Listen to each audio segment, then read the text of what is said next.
The Senate is sending a message of hope to thousands of federal workers affected by the partial government shutdown. One America's Kendra Sitton has more on legislation approved by the upper chamber.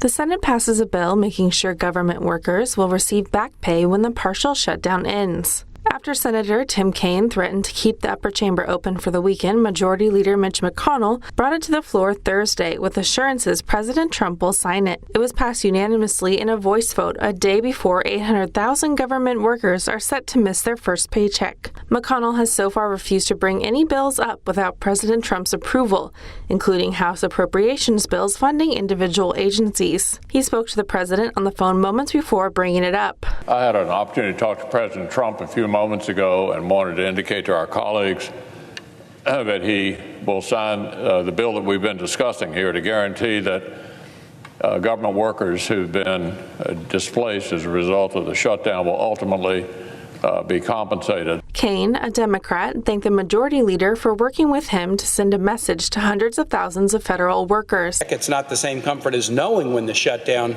will be over and when they can go back to try to keep serving American citizens, but having the certainty that it will be paid is something that we can do for these people, and I appreciate the majority leader working with this. If signed into law, the bill guarantees employees who are furloughed or working without pay will be compensated, similar to how past shutdowns have worked. The bill also stipulates as soon as the shutdown ends, paychecks will be processed, even if that does not align with a normal pay period.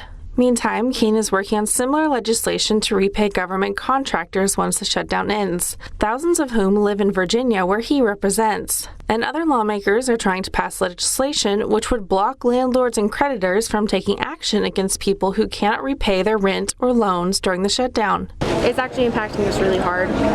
We're not able to pay a lot of our bills. We're having a hard time trying to even have gas, food. We're having to ask for help from family members that obviously aren't working for the government. It's been hard. Well, there's no definitive end in sight of the partial shutdown. The action being taken by lawmakers on Capitol Hill will ensure that government employees will still see a paycheck when it ends. Kendra Sitton, One America News. Want to see more videos like this? Click on the link below and subscribe to One America News on YouTube, and call your cable provider and kindly demand that One America News is added to your lineup. Call and subscribe today.